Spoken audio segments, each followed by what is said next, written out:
Hi there, my name is Carol Gordon. I am the project manager at BookNet Canada for the BNC CataList project.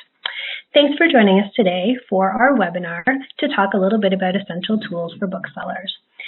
So we're going to walk through a little bit about the site. If you're coming to CataList for the first time, we want to kind of give you a little bit of orientation and some tips on things that you can do in the site and how to find the titles that you're looking for, request samples, look up extra content that might be available for titles like reading guides and teacher's guides, ways to look up and track changes that are happening in the bibliographic data. We're seeing a lot of pub date changes right now, so we have some tools that can help you manage or be aware of those changes. And then we'll look at actually ordering some books and how CataList can help you with that and what to do with your orders once you've placed them in CataList. We're actually going to spend a lot of most of the time today in CataList itself. So I'm going to actually exit out of my screen here and we will jump right into CataList. So bnccatalist.ca is our page. To get an account, if you don't have one already, you can just contact us at catalyst@booknetcanada.ca, or you can use the login button to actually sign up for an account. You can use the sign up function right here. We will send you a link to set up a password, and once you've done that, you're into the site. So I've set one up already, and I'm going to log in. And once you log into this site, it does give you access to additional content. It will give you access to all of the full range of tools.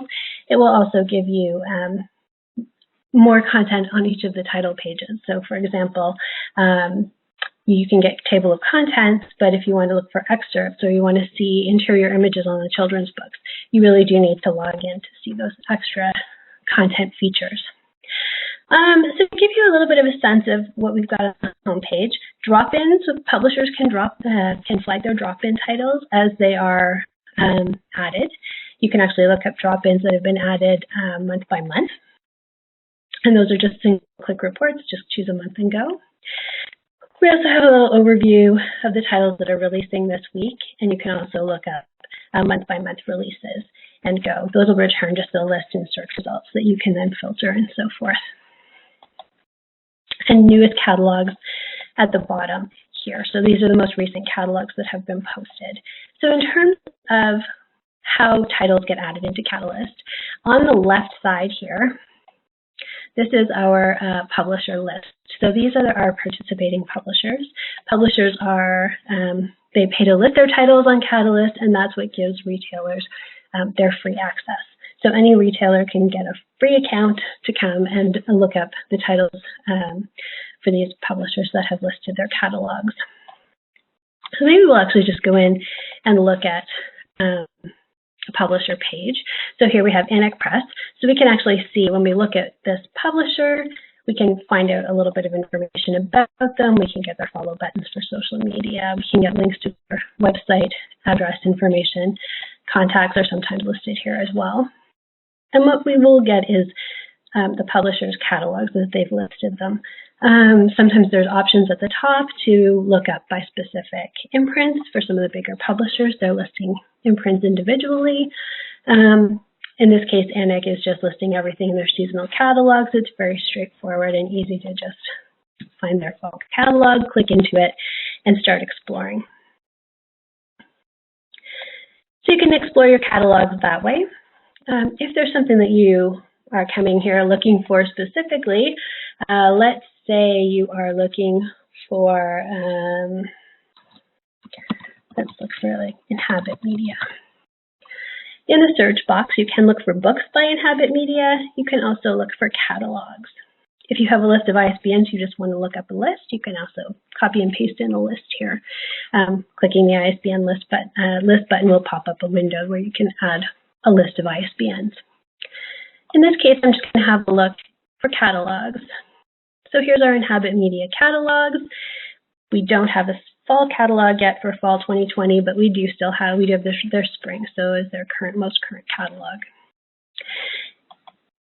I'm seeing 17 catalogs that I can explore, catalogs by Inhabit Media. One is in the archive, so it's much older, but most are just in published status. This is useful, for example, if you're looking for, like, do we keep a list, because you want to see what those publisher reps are recommending. So in that case, I can actually see I've got some that have been customized by reps and some that are published by different publishers. So you can search for catalogs by this. You can put the season in, you can put the publisher name in, any keywords. Many of our publishers will catalog things like indigenous, their indigenous titles or their diverse titles under one of those keywords. Let's just have a quick look for diverse under catalogs. So we've got some ampersand, we've got Canadian Association of Canadian Publishers, top grade, ampersand, and Nancy. So we've got a couple of publishers who are doing those kind of catalogs. So that's you can look up any keyword that would be associated with those catalogs to get results. And so you can just browse through those catalogs. Super easy to do that, just click through. We give you a couple of different ways to look at those catalogs, so you can just browse through at in the thumbnail. There's not a lot of information here. You can switch to our scroll view as well, which lets you open up more content below.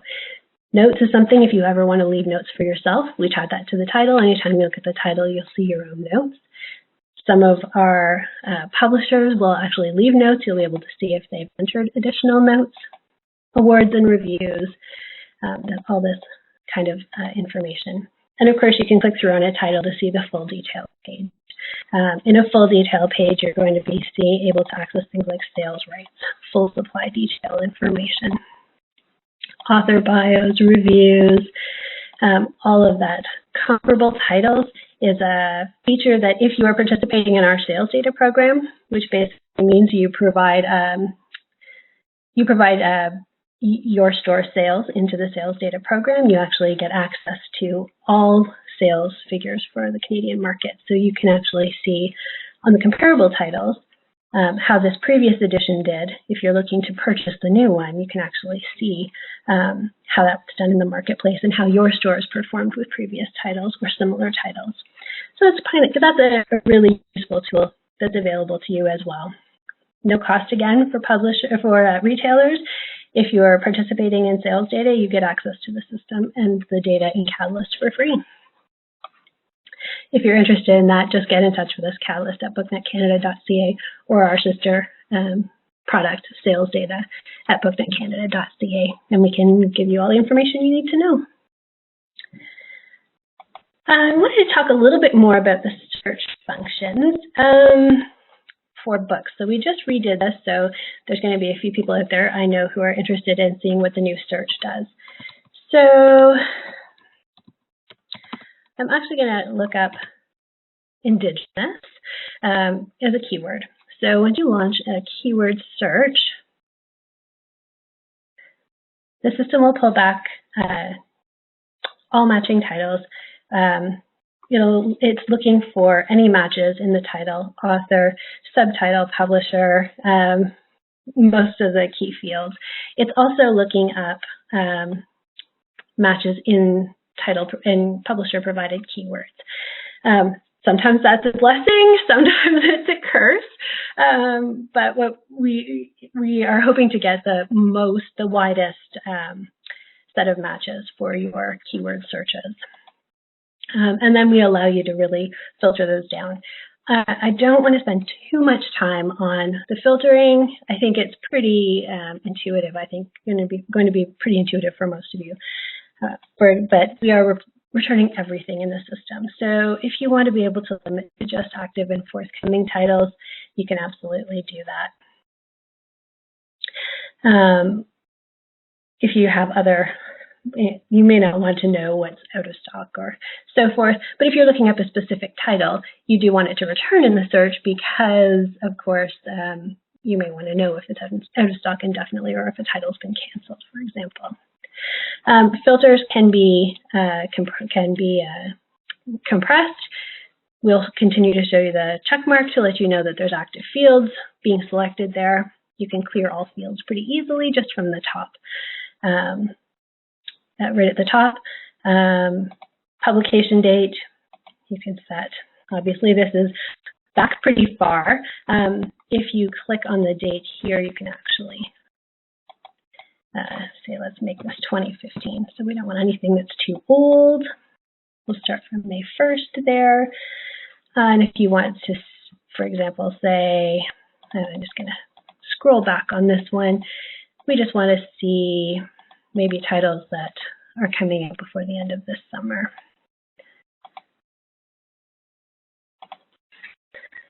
So let's just look for titles that are coming by the end of the summer.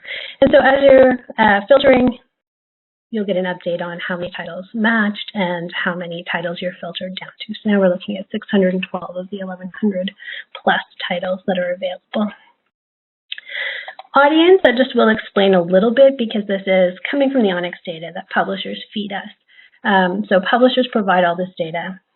They provide it in Onyx, which is a standard for the Canadian book industry. And audience code is a standardized code list. If you just want everything returned, that's fine.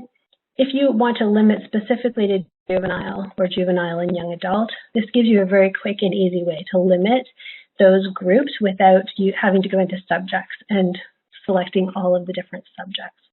Of course, you can do the subject search if you want. It just does give you some ways to narrow the audience that is the books are intended for. So if you want to specifically look at higher education or professional scholarly, it gives you a way to eliminate the general trade books from your search results. I'm going to clear that for this one, so just cleared just that one filter.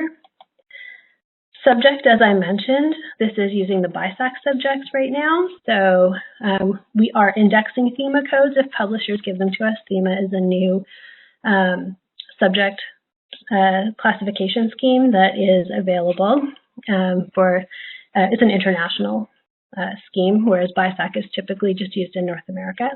So we're indexing both for search. So, but our filters right now are working on the BISAC list, which is, I think, what most of our Canadian bookstores are going to be most familiar with. So the sublevels are here. If there's something very specific you want to get into, you can actually get right down into those subjects. So now I'm just down to 5 matches out of my 1,100 original titles. I'm going to clear that though, because I want a wider range so that I can kind of show you some of the other things. Price range, very straightforward. Just click and drag to change your list. Contributor location is a really useful one. So we do get data. Canadian authors are very well identified in the data, very consistently identified. So if you choose the Canada filter, you are going to get a fairly reflective list of Canadian identified authors that match your search terms. We are starting to get more province data for Canadian authors now, and authors internationally, you can get sublevels as well. But for Canada, it's really going to be a useful feature, and we expect to start seeing a lot more of this in the next year. So for now, you can actually drill down into the Alberta list. You can get Alberta authors. You can get your Nova Scotia authors. So it's a really useful tool if you want to look for sort of regional authors or authors who are from your area. And keep an eye on that because we do, as I say, we do expect to get significantly more provincial data about contributors in the next little while. Actually, I will leave Canada selected.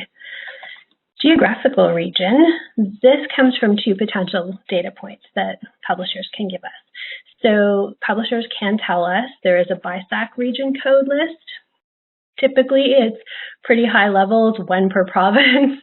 So you can get a Canada overall, you can get British Columbia, you can get Saskatchewan, Manitoba. The other one is part of the Fema codes list that I was mentioning earlier. So publishers can give us Fema geographical qualifiers. Those tend to be a little bit more detailed. So for example, you can get rural Ontario instead of getting Ontario and having to figure out how much is Toronto and how much is Ottawa. You can actually get, this is set in rural Ontario. Geographical region is more about setting. So contributor location is for where the contributors are from. Geographical region is about the setting or content of the book. Fema is really there's I think 80 codes. There's I think 14 codes for the BISAC list and about 80 codes in Fema. So the Fema list, you can see why we're promoting it to publishers. It's very useful. You can get things like Winnipeg region, so you can get much more detailed information about those locations as opposed to just Manitoba generally. I will clear those though because we are again trying to chase a lot more data of that type. Useful, but it's not going to return everything for you. The more you want to see this, let your reps know that this is really useful for you because it is need of the retailers and libraries that really drives what publishers prioritize in terms of getting data out the door. So if you want that, let them know. Format's pretty straightforward. If you want to just look at ebooks or exclude ebooks, you can do that. Language is another really useful one that you can limit by. We do have quite a lot of different language titles or multi-language titles. For example, our first one here is a bilingual edition. So you can actually drill down into those levels as well. These are all multi-select, so if you want to see multiple titles, you can select multiples. Cataloged by and Canadian distributor. Let me explain a little bit about the difference here. So when we looked at the homepage, if you'll recall, I'll go back for a moment, we saw our publishers listed down the side. So these publishers, we looked at ANIC, but let's just look at maybe something a little larger. Let's look at Penguin Random House. So you can see here, as I started typing in, it will return all of the matches for me for the name that I'm typing. So Penguin Random House, I can see all of their imprints here. So they are cataloging a number of imprints. So they're cataloging for Penguin, they're cataloging for DC Comics, their distribution lines, for example. When you are looking at search, and I will just go back and go back. When I look at my search results and look at cataloged by, I can see which publishers are listing those titles. So, for example, if I look at the House of Nancy, I can see just Nancy, I can see just Groundwood. So I can filter into those further lists. So it's one way of knowing that, I'm working with, for example, I'm looking specifically for these Penguin Random House titles or these House of Nancy titles, and you can drill into the list that way. In contrast, Canadian distributor is the information, for example, right here, distributed by, that comes out of the supply detail information that we get in the ONIX data. So in this case, for example, UTP obviously distributes more than just University of Toronto Press. They're distributing a number of titles.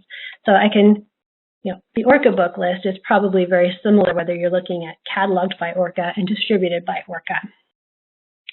But in contrast, the UTP information, you're going to see University of Toronto Press, obviously, but you're also going to see a number of other publishers in there. So I've got here Wilfrid Laurier, House of Nancy.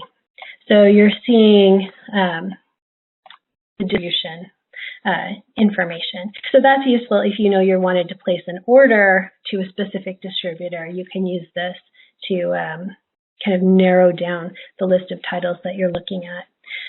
So let me I'm going to go back and I'm going to just say forthcoming titles from UTP on Indigenous, where Indigenous matches some of the topics. So if I wanted to act on this list, there's a couple of things that I can do. I can export it, just export it out to an Excel file or a CSV file. I will do that, but I'm also going to just add this to a catalog because I'll show you what you can do. So right now, your new account, you don't have any catalogs you can add to, but you can just create them. So you can use this custom catalog feature to create lists of any titles that you really want to. So I'm going to call this Indigenous Forthcoming Titles. And we'll call this May 2020.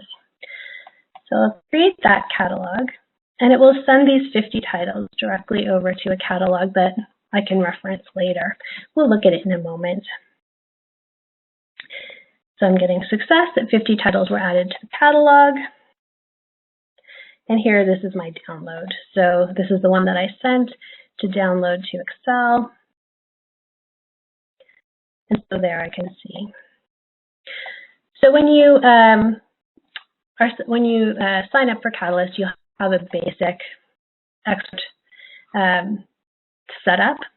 You can make changes to that setup. So that's in the settings. I'll show you where it is briefly when we get there later when we start talking about change and notification. But you can change the columns, the order of the columns, and so forth that you get in your export.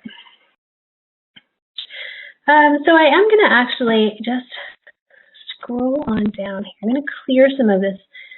Let's just clear all, because I want to get a good list of content available. So if there are titles that have content pieces, extra bits of information available, you'll actually be able to see them here. So some of those things are reading group guides, teacher's guides, interior images, excerpts, for example. So you can actually filter the list based on this. So I can actually see what the eagle sees. I can go through, click on that. And let's see. So I've got a table of contents. I've got some interior images here. So you can actually scroll through those interiors to get a little sense of what is in there. You can look at a table of contents. So you can see sort of the path that this story is going to take, and the teacher's guide. So there's a lot of extra content here on this title. You can print or save these to your own system. So if you want to, if you've got teachers who are interested in teaching this stuff or are looking for content, you can absolutely let them know that there are supports available. We do have a lot of librarians, teacher librarians on this, use the site as well.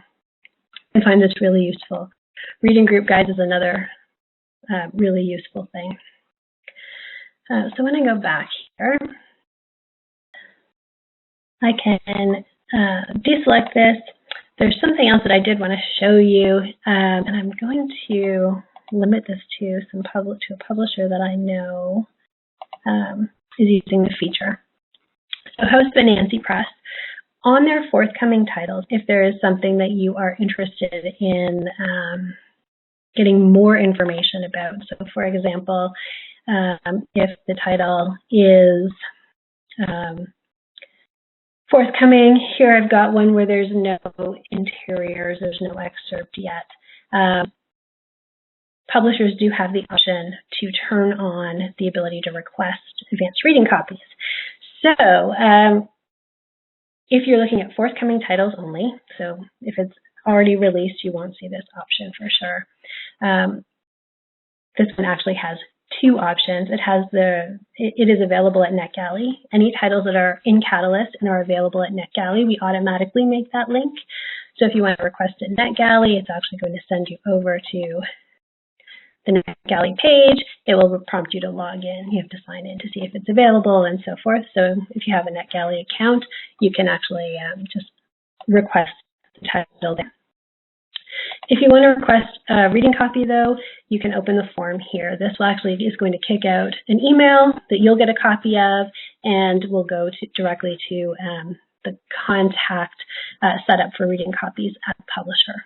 So it's going to be submitted to House of Anansi Press, and basically you can fill in any format if you prefer digital or print. If you prefer digital, you don't need to fill in an address. Once you fill this form in once, it will remember your mailing address information and so forth. So you have to fill it in once. I do recommend, especially if you're dealing with a publisher that you may not have a direct contact with on a day-to-day basis, to provide some information about what you're interested in the book for, to give them some reason to be inclined to send you an advance copy. And send request will kick out that email. So that is a function that is only available to you if you're signed in. Again, most of this content is only going to display to you if you are signed into CataList. All right, so let's talk a little bit about tracking changes, tracking drop-ins. We saw drop-ins on the home page. We're going to just go over to this link, which is called My Page. So My Page, it has a lot of information here. It lets you do a number of things. So it's going to show you if you have any alerts. If there are any drop-ins in the current week, you will automatically see those as alerts. So you're automatically signed up to get drop-in notifications. So those drop-ins, you can see those here. If you want to view the history, you can click through and see a report. New notes, if you're working a lot with reps that are sharing notes directly to you, you can get notifications on that as well. And change notifications. This is the one I want to show you here because it's getting a lot of interest right now. So at the moment, you have no change notifications. You do have to sign up for this, so you can manage your alerts. So we'll do this first. I'm going to manage my alerts. That's actually going to take me into my settings. You can also get into settings directly from the Gears menu in the top right corner, and it brings you to the same place. But this brings you right to your personal settings, which is where you can see your edit your name and password, so forth. You can sign up for emails. So when you sign up for notifications on those weekly data changes, you can get an email once a week. It comes Monday mornings at 7 a.m. on all the changes for data points that you are interested in. So the ones that you have signed up for, you can get a weekly report. I would recommend that you sign up for our monthly newsletter. We try not to overwhelm you with spam. It's usually helpful tips and new features in the site that we really focus on. So for example, the one coming up will be reports on, will be a little bit of detail on how to make sure you're getting the publication date changes, if that's something that you're interested in as a retailer. Something that we know a lot of our existing retailers may not know about. So we'll call out features that solve current problems wherever we can. Beta test group, anyone's welcome to join this. If you want to help us beta test new features before they go live, you're more than welcome. You can also unsubscribe here. So if you're getting alerted in CataList, you can get alerted about drop-ins, list price changes, publication date changes, title and subtitle. Let's just look at publication date. Now we'll put in list price in there just for some excitement. So now I have signed up for those two. So I can go back now. I can look at my change notification history. So I've got no alerts showing at the moment. We just signed up for them, so there's nothing new to show, but I can look at the history of those changes.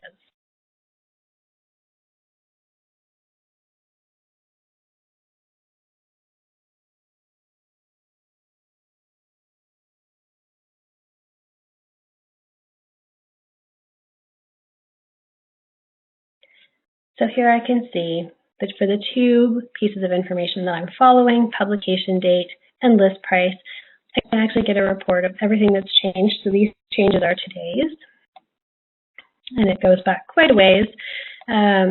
but we can actually see what the previous value is. So I can see that this one is moving from April to July. So it's a Hal Leonard title moving from April to July.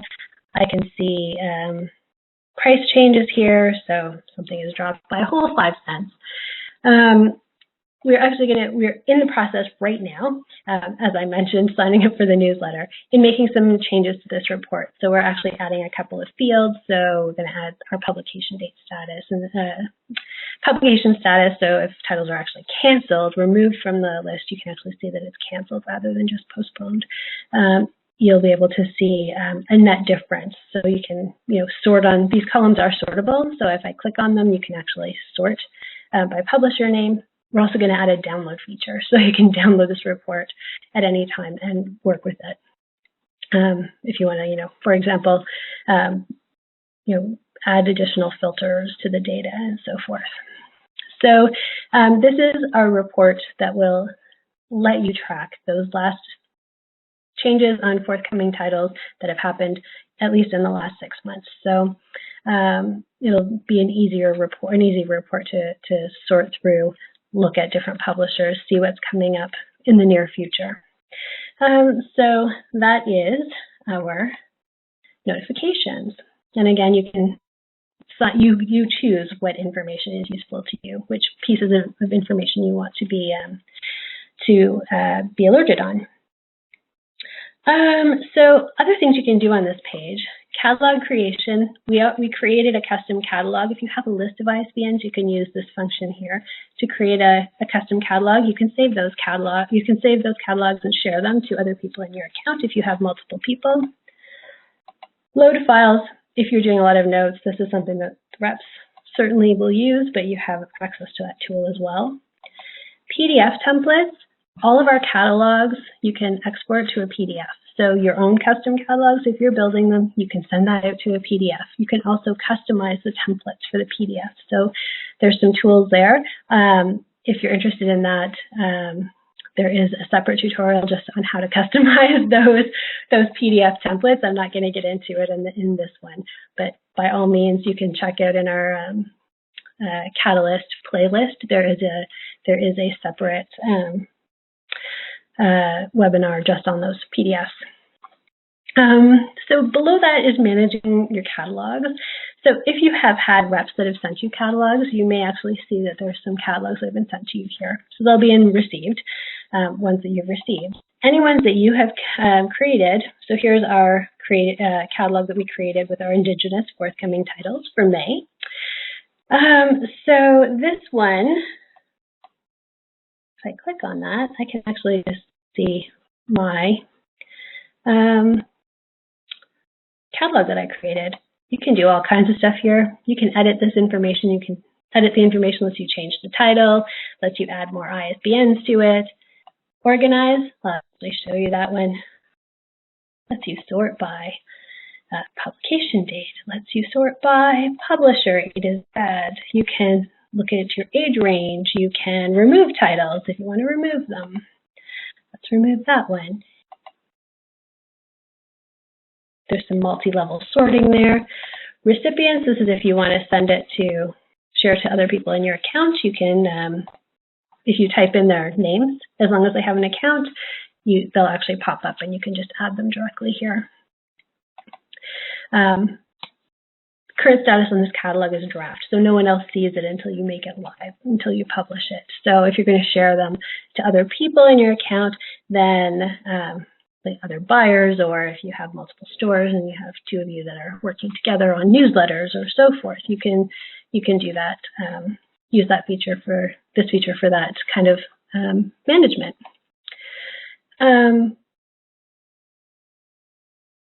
And if you want to, let's just say I want to place an order for this, some of the titles in here.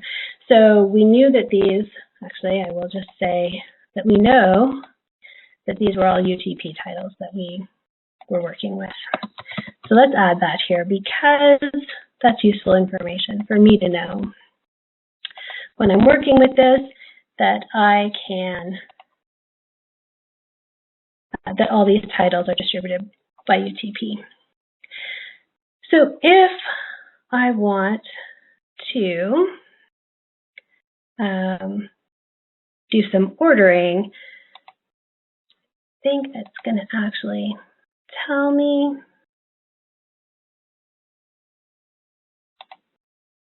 Yeah, so I can be here. I can start a new order, and I can should show that again. I went to the to start an order. I went to the cart. I click on the cart. If I have existing orders, I can add to an existing order, or I can just open a new order. So I'm going to just say this is UTP, Indigenous Titles. Well, maybe I'll just call it into May 2020.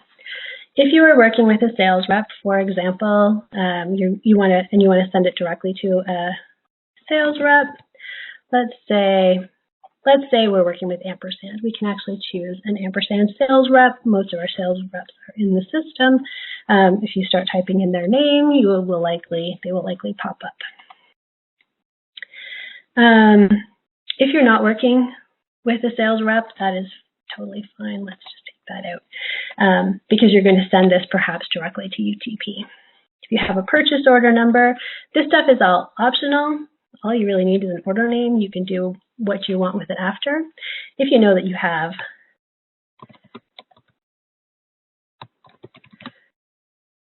a purchase order number that you want to add, yeah, you can go ahead and add whatever number you want. If you're working with a rep or a company who has put a promo offer in, you want to put the promo number on that order, you can do that as well. You can also add a comment. So some optional things here. When I click Start Order, it's going to reload my page, and it's going to show my order. My order is up here now. This is the name of it. There's 0 items in it, and the list price is 0. At the moment, I can change to another order. I can see the number of titles, the number of titles that make up that quantity. So now when I look in my order box, I can actually say, here's my new bookstore. This is my store that I'm working with. So I can actually say, I want to order 2 of these. And I can just go through this list. And I can order the ones that I want. Let's say, so I can go on to the next title.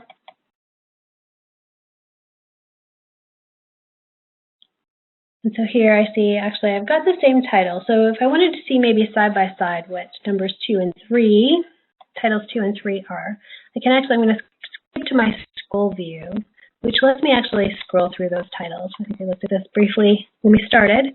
And so I can actually see the difference here is this is a hardcover, and this one is the paperback. So if I wanted to make a change there, and actually, let's do the paperback instead of the hardcover.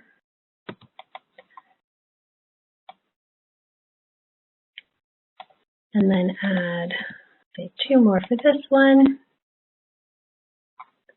And I can actually go and look at my order.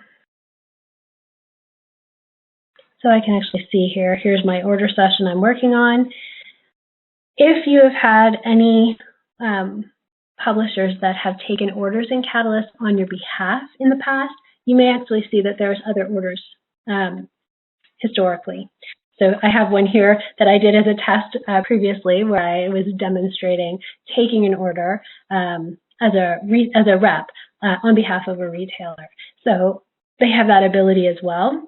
And the nice thing is that if your rep is taking the order, you actually can still view and download a copy, review whatever you want to do with those orders. So you'll actually see that it was created by a rep and what their name was, who was the person acting. So I'm just going to click through on the order we just created. And so here I can see I've got my PO number, my status is open, I have added quantity of 6 on 3 different titles, and I can actually see them here. And I can, at this point, I can say, you know what, I only want 1 of those. I can make adjustments to this order in this view as well. I can click through and see Swift Fox all along. I want to remind myself what that is. I can go through and I can look, oh yeah, it's this title. Do I want to make a change? I can also click through from my, to go back to the order page, I can click through here and do that. If I have an ISBN, I just want to tag on this order, I can just copy and paste it into here to add that. Click go and it will add a row where I can add an order quantity. So the big question is now I have this order, what do I do with it? If you're sharing it to a rep, let the rep know that you've sent the order, that you've submitted in CataList, they will be able to pick it up there. It is best practice right now to let the rep know that you have placed an order. Also, you can export that order to an Excel file. If you're working with specific POS vendors, we do have integrations with POS vendors. So you can get in touch with us and ask if we support yours. We will also be looking at, we're also interested in doing more direct export integrations. So we'd be happy to talk to any of the POS vendors that are interested in receiving those. So I've got this purchase order now. I can save this order, my PO number. If I've set promo codes or sales reps or other comments, those will automatically be here. And then I can email it off to or send it to the customer service reps or my account rep at the company that I'm working with. So unless you have set up a direct integration with a POS vendor, it is still upon you to export and forward those orders. So if you are done with an order, you want to close it off. If you've again shared it with a rep, for example, if it's saffron at ampersand, you can say yes, allow my rep to view this order, and then close the order now. So I'm not going to do that because it's a test account and I really don't want to let Saffron know that she has an order from someone she doesn't know from the test bookstore. So I'm just going to close it now without a rep attached. So when I look at my orders page, this just gives me the ability to to hide some closed orders. So if they're closed, it's just clean. I don't have to look at it if I want to go back and look at those. If I was just about to send this to my rep and I realized that I forgot something, I can reopen it, add that ISBN, re-export it. That's not a problem at all. So that's pretty much the tour of where you can find your titles, act on the titles, place your orders, get more information, request ARCs. We hope that this information is really useful for you. I'm going to just put up our address here so that you can see. So catalyst@booknetcanada.ca. If you have questions, we'd love to hear them. Do recommend that you sign up for the newsletter. We have a lot of plans to increase support for the retailer and library accounts this year, helping you manage things like distribution, changes, and emailing orders directly, that type of thing. So if you're interested in following that information, getting that info as it comes up, then those will be announced in the newsletter. Thanks very much for your time, and I hope you have happy shopping.